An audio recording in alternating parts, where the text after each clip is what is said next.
gün küttük, baykuşum 8 gün jatıptır. Cansız denesi. Kursağımda dağı var. İlk balam da atası kalktırdı, içimdeki balan jıttabay gitti. 50 сом үчүн өзгөндө таксистти өлтүрүп, сөөгүн өрттөп жиберген өспүрүмдөргө өкүм чыкты. Айыпталуучулар 12 жылга эркинен ажыратылган. Коронавирус бир суткада 7 кишинин өмүрүн жалмап кетти. Пандемияда вирустан көз жумгандардын жалпы саны 1700 адамга жакындады. 200гө чукул окуучунун билими, алардын жаркын келечеги мына ушул мектеп уясында болчу. Кыргыз-тажик чек арасында болгон кол салуудан улам тажик эли тарабынан мына ушул мектеп тамтыгы чыккан акыбалга кептелген. Жакшынын шарапаты, жамандын кесепети, башпа негсиз, мектепсиз калган максат айылы. Мындан улам 207 баланын билим алуусу токтоп турат. Кумтөрдүн чет өлкөлүк жетекчилери жана жумушчулары Кыргызстандан чыгып кетишти. Кумтөр Голд ишканасынын жетекчилиги бул боюнча азырынча комментарий берелек. Мындан 4 жыл мурун көтөрүлгөн мыйзам долбоору кайрадан көтөрүлдү. Кандай долбоор деп жатсаңыздар, алдыда айтып беребиз. Тимле жылкыдан жылкы соёбуз, уйдан уйду соёбуз, бул эң жаман начар сапат. Ошон үчүн кыргыз эли эч качан байыбайбыз.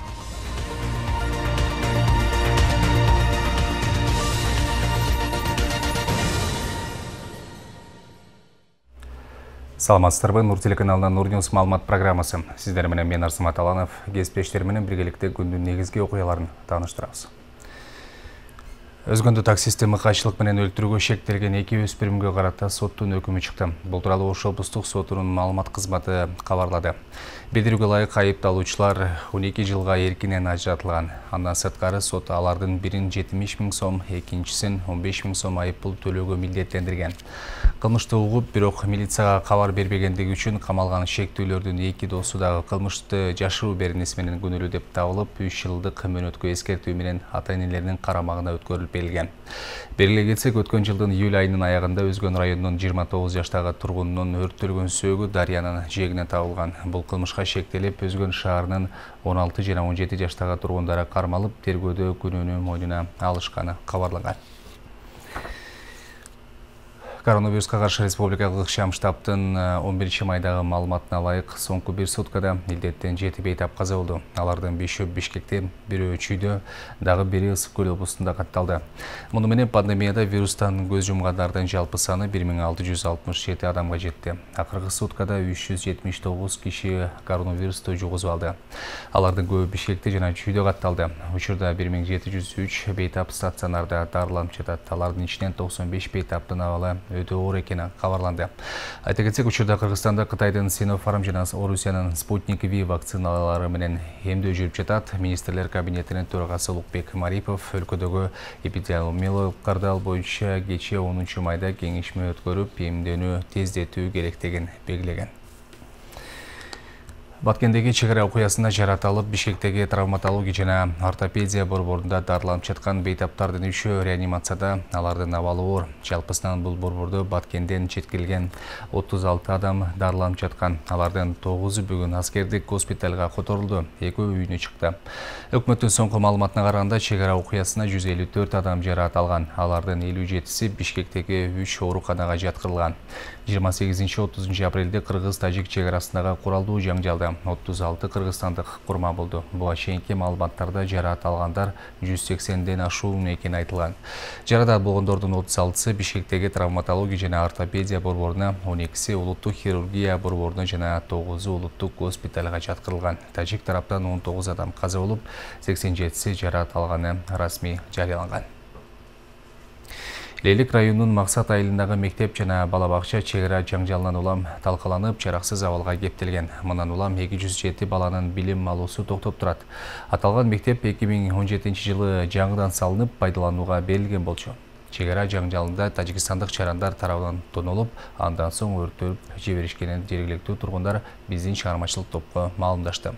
Ал эми жапа чеккен жарандарга эл тарабынан жардам көрсөтүүлөр да уланып жатат.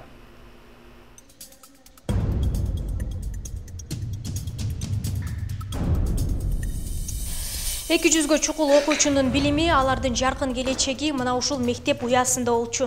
Кыргыз-тажик чек-арасында болгон кол салуудан улам тажик эли тарабынан мына ушул мектеп тамтыгы чыккан акыбалга кептелген.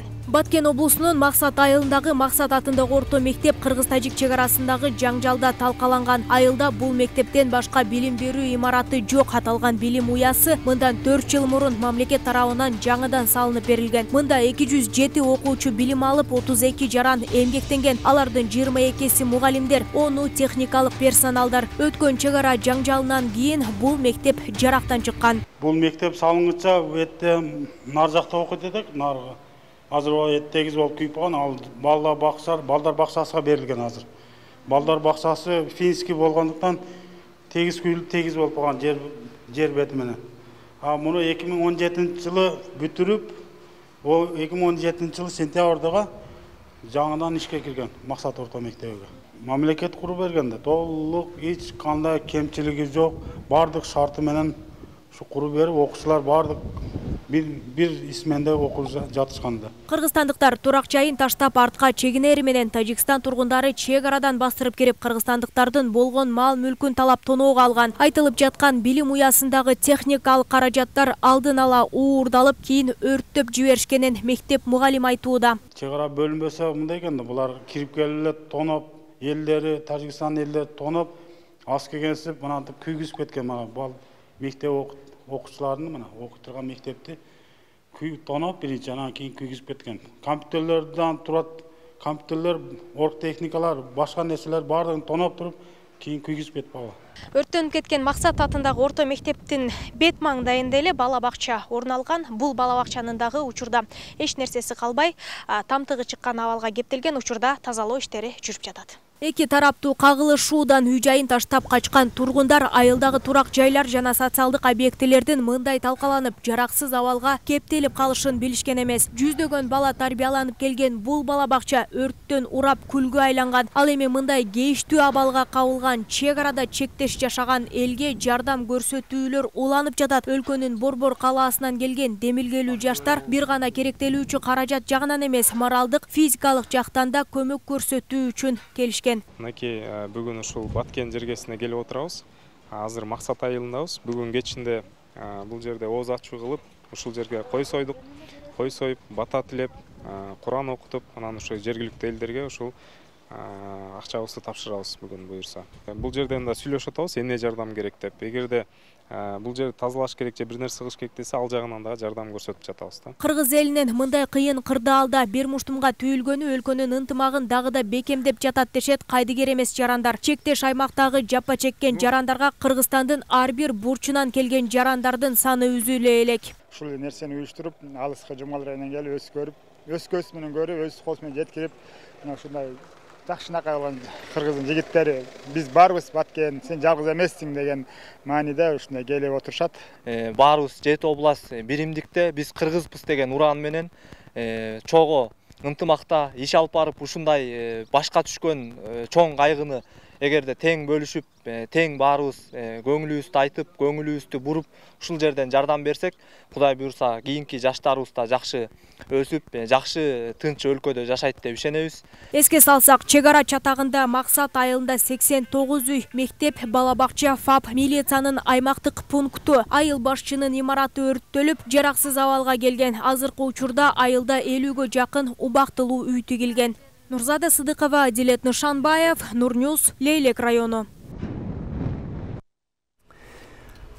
Америка Кошмо Штаттарынын мамлекеттик департаменти Кыргыз-Тажик чек-арасындагы жаңжал соңуна чыккан жок деп эсептейт. Бул тууралуу Атлантика кеңешинин онлайн семинарында сүйлөп жатып, мамлекеттик катчынын Түштүк жана Борбордук Азия боюнча жардамчысынын орун басары Джонатан Хеник билдирди. Анын айтымында Америка бийлиги Кыргыз-Тажик чек-арасында болуп өткөн окуяларды тынчсыздануу менен кабыл алды. Бирок биз кырдаал жөнгө салынды деп эсептебейбиз. Эл үйлөрүнө кайтып, куралдуу кагылышуу болгон аймакты калыбына келтирүү үчүн тынчтык жана туруктуулук керек, деди Хеник. Ошондой эле ал АКШ чек-арадагы пикир келишпестикти түп тамыры менен жок кылуу үчүн эки тарапка тең колдоо көрсөтүүгө даяр экенин кошумчалаган. Сөөнүн аягында эки өлкөнүн лидерлеринин жоопкерчиликти өз мойнуна алып, мындай окуялардын кайталанышына жол бербөөгө чакырды. Ал эми Кыргызстандын жана Тажикстандын тышкы иштер министрлери Руслан Казакбаев жана Сирожидин Мухриддин Кытайдын Сиан шаарында өтүп жаткан Борбор Азия-Кытай форматындагы жыйындын алкагында эки тараптуу сүйлөшүү жүргүзүштү.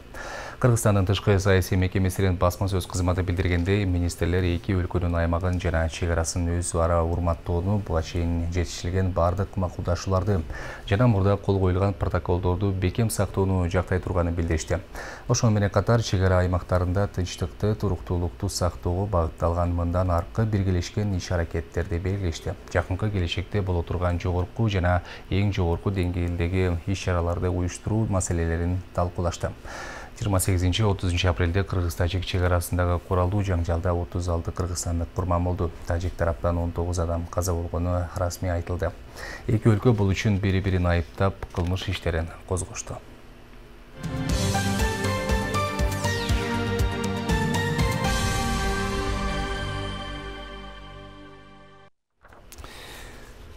Кумтөр Голд компаниясынын вице-президенттери ортоңку звенодогу менеджерлердин көбү жана чет элдик жумушчулары Кыргызстандан чыгып кетишти. Бул тууралуу Кыргызстандын ТО металлургчулар профсоюзунун төрагасы Илдар Тажибаев билдирди. Анын айтымында ишкананын президенти Кыргызстанга келүүнү пландап жаткан Девон Баденхорст азырынча келбей турат. Компаниянын кесиптик кошуун төрагасы Калысбек Рыспаев мындай кадамга алар кыргыз бийлиги ишканага тышкы башкаруу орнотууну жана экология үчүн кенемте төлөтүүнү көздөп жаткандыктан чет өлкөлүк жетекчилери менен жумушчулардын коопсуздугун камсыз кылуу максатында барганы болушу ыктымалдыгын айтууда. Кумтөр Голд ишканасынын жетекчилиги бул боюнча азырынча комментарий берилик. Тажибаев өз билдирүүсүндө Кыргызстанда инвестициялык абал жакшы эмес болуп жатканын белгилеп, инвесторлордун көбү иштөөдөн кооптонуп турушканын, ТО кен ишканаларынын миңдеген жумушчулары ишсиз, ал эми бюджет кирешесиз калуу коркунучуна кептелгенин айтты.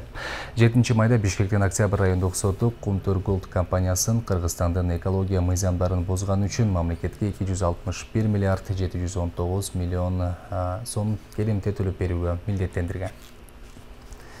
11 апрелде өткөн 28 шаардык жана 420 айылдык кеңештеги шайлоонун 5-өнүн башкасынын расмий жыйынтыктары чыкты. Буга байланыштуу бүгүн жер-жерлерде мандат тапшыруу иш-чарасы жана кеңештердин алгачкы жыйындары өтүүдө. Бул тууралуу Борбордук шайлоо комиссиясынын төрайымынын орун басары Абдыжапар Бекматов билдирди. Жергиликтүү кеңештердин шайлоосунун расмий жыйынтыгы 7 майда Эркин ТО гезитине жарыяланган. Учурда 5 кеңештин жыйынтыгы талаш жаратып жатат. Бишкек, Ош жана Токмок шаарларындагы шайлоонун жыйынтыктарына карата арыз дооматтар БШКнын жана укук коргоо органдарынын кароосунда. Мындан тышкары Базаркоргон районунун Арстанбап жана Ногендеги Бүргөн айылдык кеңештеринин да жыйынтыктары чыга элек. Ал жерлерде да арыздар бар. Биз аларды мүмкүн болушунча тезирээк караганга аракет кылып жатабыз, деди Бекматов. Буга чейин Токмоктогу шайлоонун жыйынтыгы жокко чыгарылган. Мындай чечимди Борбордук шайлоо комиссиясы 3 майда кабыл алган. Ага шайлоочулардын бир үйгө жабыркаттоого турганы себеп болгон. Мындан тышкары Борбордук шайлоо комиссиясы Бишкек шаардык кеңешине өткөн Кыргызстан элдик демократиялык партиясын добуш сатып алуу фактысы боюнча шайлоодон четтеткен. Бишкек шаарынын социалдык маселелер боюнча вице-мэри болуп Виктория Мазгачева дайындалды. Мындай маалыматты мэриянын басма сөз кызматы таратты. Мазгачева бул кызматта былтыр 3 ай иштеп, октябрдагы тополоңдон кийин кеткен. Ага чейин Бишкек Теплоэнерго ишканасын жетектеген. Мазгачева быйыл 11 апрелде өткөн Бишкек шаардык кеңештин шайлоосунда КДП партиясынын тизмеси менен катышкан. Буга чейин вице-мэр болуп турган Айжан Чыныбаева кызматын тапшырганын 4 майда баракчасына жарыялаган. Ал жетекчилик менен орток пикирге келе албаган үчүн иштен өз каалоосу менен кеткенин билдирген. Бүгүн министрлер кабинетинин Ысык Көл облусундагы өкүлү Элчибек Жантаев кызматынан бошотулду. Тиешелүү буйрукка Улукбек Марипов кол койгонун министрлер кабинетинин басма сөз кызматы кабарлады. Министрлер кабинетинин төрагасы Улукбек Мариповдун дагы бир буйругу менен Ысык Көл облусундагы ыйгарым укуктуу өкүлү болуп Мирбек Кожоев дайындалды. Мирбек Кожоев буга чейин КТРКда журналист, президенттин аппаратынын мамлекеттик башкаруу саясаты жана уюштуруу инспектордук иш бөлүмүнүн башчысынын орун басары, мониторинг секторунун башчысы кызматтарында иштеген. Ал эми Элчибек Жантаев айыл, токой жана суу чарба министрлигине караштуу аймактык өнүгүү мамлекеттик агенттигинин директору болуп дайындалды. Мындан 4 жыл мурун көтөрүлгөн мыйзам долбоору кайрадан көтөрүлдү. Кандай долбоор деп жатсаңыздар керек болуш керек. Ал той топурларга чектөө киргизүү, ашыкча чыгымды азайтып, элдин жашоосун ушул мыйзам аркылуу оңдойбуз дейт демелгечилер. Кийинирээк кийинки сюжетте сөз болот. Эл өкүлү Улукбек Ормонов өлкөдө болуп жаткан той топур мааракелерди тартипке келтирүү боюнча мыйзам долбоорун сунуштап жатат. Ага ылайык үй бүлө салтанаттары 100дөн ашпаган адамды чакыруу менен өтөт. Үлпөт той 200гө чейин адам катышкан банкет менен бир күндүн ичинде жыйынтыкталышы керек. Никеге туруу салтанатына 3төн кем эмес, жеңил автоунаа колдонулушу шарт. Жерлерде өзү жанагы өлүм житимдерде өзгөчө түштүктө ушундай айылдын өзүнүн ынтымагы менен чектөөлөр бар. Ошону биз азыр мыйзам деңгээлинде бекитип коелу деген сунуш болот. Бул баягы ашыкча ысырапчылыкты жоюу максатында дең негизги. Бул документ ашыкча чыгымды болтурбоо үчүн иштелип чыккан экен. Бирок бул маселе көптөн бери эле айтылып келе жатат. Же андан майнап чыккан жок. Бул жолу деле ошондой эле көрүнүш болот. Анткени салтанат өткөрүүдөгү жөрөлгөлөр элдин аң сезимине сиңип бүткөн. Мындан арылуу оңойго турбайт дейт активисттер. Анткени деген буга чейин дагы бул мыйзам долбоору көтөрүлгөн, бирок тилекке каршы эч кандай колдоо тапкан эмес десек болот да. Анан бул азыр кандайдыр бир популисттик кадам деп эсептегим келет. Азыркы бизде Кыргызстанда мындан тышкары абдан көйгөйлүү маселелер алдыда турат. Ошол көйгөйлүү маселелерди мыйзам долбоорлорун көтөрбөстөн ушул той аштарга тыюу салабыз дегенде бул чоң жаңылыштык деп эсептейм. Бул биздин Кыргызстанда бир 11-чи маселе болуш керек да. Ошондуктан мен айтайын дегеним, бул той аштарга тыюу салыш керек туура, бирок биринчи биз кыргыз элинин аң сезимине жетип алышыбыз керек, аң сезимине киргизишибиз керек, андан кийин барып анан ушундай мыйзам долбоорун кабыл алсак болот да. Бул мыйзам долбоору кабыл алынган күндө дагы иштебей турган мыйзам долбоору болуп эсептелинет. Ошондой эле долбоорго ылайык маркумду акыркы сапарга узатууга ири мүйүздүү малы жана жылкы союлбайт. Өлгөндөн кийин аза күтүүгө 100дөн ашпаган адам чакырылат. Бул учурда да бодо малды союуга тыюу салынат экен. Бул боюнча коомчулуктун ою кандай, аны чогуу угуп көрөлү. 200 киши эле чакырсын, анан жана мал сойгон, анан өлүм житимде чоң мал союп атпайбы, ара мал ошолорду токтотсун деп атпайбы. Токтот, туура, ошо мен туура көрөм аларды баарын. Эмне себептен туура көрөсүз? Анткени ашыкча ыгым чыгым эмне кереги бар? Мыйзам долбоору кабыл Пикириңиз кандай? Эч качан кабыл албайт. Кабыл алса да аткарылбайт бизде. Аткарылбайт деп ойлойсузбу? Аткарылбайт. Эмне себептен? Көрүнүп атпайсыздар өзү. Кафелерге барып калчы кечинде. Туура. Эмне себептен туура деп ойлойсуз? Ысырапчылыкта кереги жок да. Ошон үчүн биз кыргыз эли байбайбыз. Өлгөндө баланчанын баарын соебуз. Тим эле жылкыдан жылкы соебуз, уйдан уйду соебуз. Бул эң жаман начар сапат. Ошон үчүн кыргыз эли эч качан байбайбыз. Андай мыйзам кереги деле жок го экен. Неге? Каждый адам өзүнүн шартына жараша өткөрөт да. Каражаты болсо бере беришет. 300-500 киши деле чакырып берип атпайбы? Ал өздөрү туура деп ойлойсузбу? Жөн бир чети ысыраптык болуп калат экен. Өзүсүн эле иргелки ата-бабастай эле мындай чакан эле той-пой өткөрүп турган туура го. Туура эле дейм. Эмне себептен туура деп ойлойсуз? Бизге экономикабызга жакшы неме жардам берсе керек деп ойлойм да. Жогорудагы эрежелерди бузган жеке тараптар 17.500 сом, юридикалык жактар 55.000 сом айыпка жыгылат экен. Азыр бул мыйзам долбоор коомдук талкууга коюлуп, ача пикирлер айтылып жаткан учур. Жолдар Бузумов, Нурбек Жеңишбек уулу, Нурньюс, Бишкек.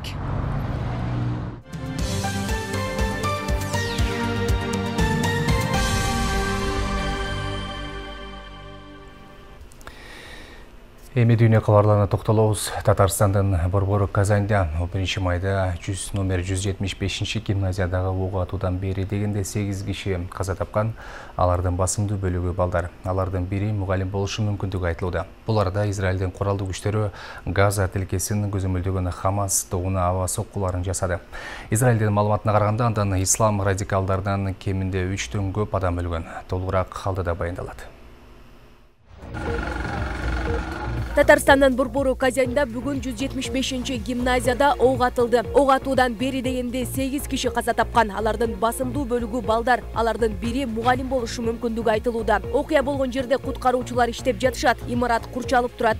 Жерине 20 тез жардам бригадасы, президент Рустам Минниханов жана прокурор Илдус Нафиков барган. Окуучулар имараттын терезелеринен эвакуацияланган. Орусиядагы Интерфакс агенттиги мектептин администрациясына шилтеме берип, гимназиянын окуучуларынын бири класска кирип ок ачканын жазып чыкты. Ал эми башка маалымат каражаттары ок ачкан адам кармалганын кабарлоодо. Бул маалымат расмий түрдө ырастала элек.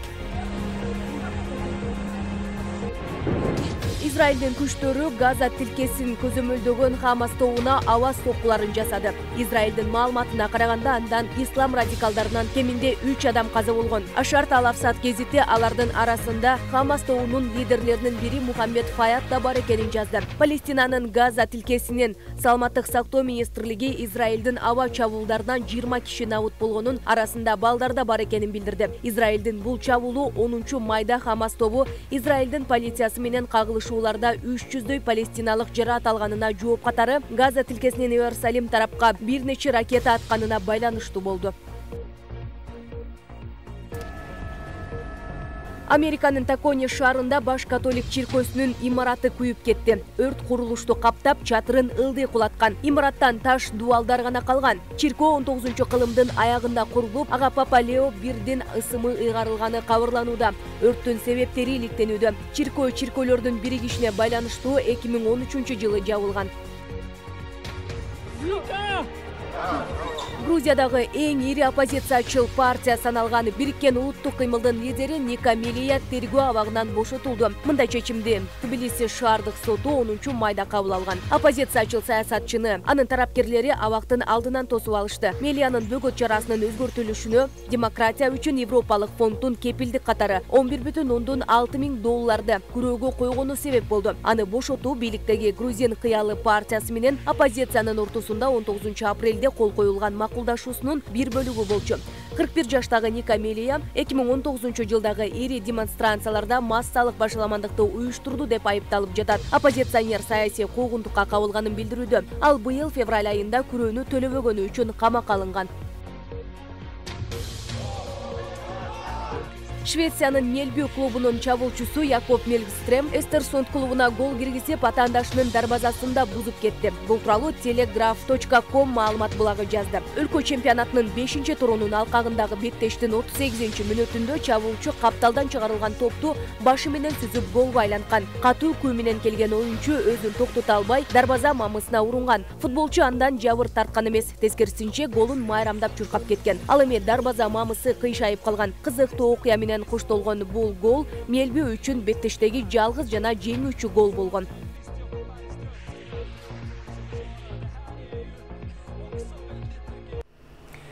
Бүгүн Бишкек шаардык мэриясынын транспорт башкармалыгы менен Эко жүргүнчү ташуу компаниясы кызматташтык жөнүндө меморандумга кол коюшту. Бул тууралуу мэриянын басма сөз кызматы кабарлады. Меморандумга ылайык Эко жүргүнчү ташуу компаниясы үстүбүздөгү жылдын акырына чейин Өзбекстанда чыгарылган Isuzu Япон маркасындагы газ менен жүрө турган 350 экологиялык автобус алып келет. Автобустардын биринчи партиясы 2021-жылы 1-июлга чейин жеткирилет деп айтылат маалыматта. Белгилей кетсек, 2022-2023 жылдар аралыгында Эко жүргүнчү ташуу компаниясы газ менен иштеген майыптарга ылайыкташкан 9-12 метр автобустардын санын 1000ге жеткирүүнү пландоодо. Бишкекте галерея М шаар тургундарына жана конокторго сүрөт көргөзмөсүн ачты. Андан бүт кыргызстандык сүрөтчүлөрдүн 200дөн ашык эмгегин көрүүгө болот. Иш-чара 20-майга чейин улантылат. Каалоочулар сүрөтчүлөрдүн жаш өнөрпоздорго карата өткөрүлгөн мастер-класстарына катышууга мүмкүнчүлүктөр бар. Аталган көргөзмөгө өлкөгө эмгеги сиңген жалпы 30дан ашык сүрөтчүлөрдүн эмгектери коюлган. Мындан ар бир сүрөтчүнүн стилин байкоого болот. Ошондой эле жаш өнөрпоздордун эмгектери да бар. Иш-чара келечекте мыкты сүрөтчү болом дегендерди да колдоого арналган.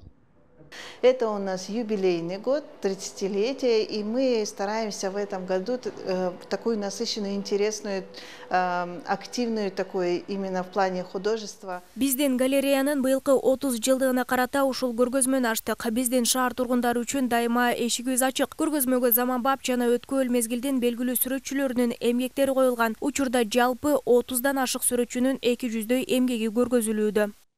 Арт-холго Халида Шимованын 50дөн ашык эмгектери коюлган. Анын апасы Кытай, атасы Дунган. Образын сүрөттөр аркылуу тартуулап келет. Шимова Ленинграддагы Репин атындагы сүрөт институтунун бүтүрүүчүсү. Ал өзүнүн эмгектери менен 2000-жылы Түркияда Түрксой уюмунун сыйлыгын алса, 2012-жылы Кытайдагы эл аралык көргөзмөгө катышкан. Андан тышкары Нью-Йоркто Алтын бүркүт сыйлыгын да утуп алган.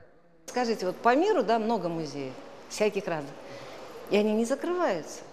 Дүйнөдө канчалаган музейлер бар, алар кылымдар бою иштеп келет. Демек, бул тармактын көрүүчүлөрү бар. Бул жерде живопись, графика, аквалердик иштер. Мен кагазга, жибекке ар түрдүү техникалар менен иштегенди жакшы көрөм. Анткени мен үчүн ошол кызыктуу. Сүрөтчү көзү менен көргөнү гана тартпайт, ал өзүнүн ой жүгүртүүсүн, ал тургай башкалардын ой толгоосун кагазга түшүрө алат. Биз үчүн ошол рахат. Азырынча айтпай турайын, алдыда эри долбоордун үстүндө иштеп жатам. Кийинчерээк ачыктайм. Кыргызстанда көзгө басар сүрөтчүлөр көп. Алардын көбү чет жактарда маданиятты баалаган өлкөлөрдө ар кандай сыйлыктарга ээ болуп келишет. Балким өлкөбүз экономикалык жактан деңгээли жогору болгондо эл саясаттан оолак болуп, театр, музейлерге каттаган элди байма-бай көрүүгө мүмкүн болмок. Тийиштүү иш-чаралар жетиштүү деңгээлде уюштурулмак. Сүрөтчү Ильяс Чыңгызбек уулунун айтымында өлкөдө бул тармакка жаштардын кызыгуусу аз. Эгер ушундай көргөзмөлөр биздин өлкөбүздө көп болуп, элдер кызыгуу болсо, ушул жаатта өнүгүүлөр болмокта. Бул деген биздин маданиятыбыздын бир бутагы да. Анан мен бир жолу Гапаратиев музейинде, Кыргызстандын эң эле көрүнүктүү музейлердин бири, ошол жерде сүрөт жоголуптур, урдап кеттир дегенде мен аябай сүйүнгөм. Себеп дегенде биздин өлкөдө ушундай искусство ушунчалык бааланат экен, ушундай баалуу нерсени урдайт да. Ушундай экен деп аябай сүйүнгөм. Бирок көрсө ал башка максаттардан экен, кийин табылды. Негизинен бул жерде көргөзмөгө мүнөздөмө айтып кетсем, аябай ачык өңдөр менен колорит аябай ачык экен, жарык маанайды тартуулайт экен көрүүчүлөргө. Жалпысынан жакшы экен. Келип көргүлө деп элдерге сунуштайт элем. Бул жерге коюлган сүрөттөрдү сатып алууга да мүмкүн. Мисалы, Халида Шимованын эмгектери эң арзан 400 сомдон башталат. Азыр сүрөттөрдү көбүнчө чет элдиктер алып жатышат. Иш-чара 20-майга чейин уланмакчы. Ильяс Анарбай уулу, Аскар Маратов, Нурньюс, Бишкек. Урматтуу телекөрүүчүлөр, сиздер Нурньюс маалымат программасын көрдүңүздөр. Эгерде эфирде толук көргөнгө жетишпей калсаңыздар, бизди интернет баракчаларыбыздан да тапсаңыздар болот. Даректер экранда көрсөтүлгөн, ал эми өлкөдөгү орунду алдын алуу үчүн видеону чыгаарда сөзсүз түрдө бет кап тагууну унутпаңыздар. А мен сиздер менен коштошом. Кайрадан эфир аркылуу көрүшкөнчө саламатта туруңуздар.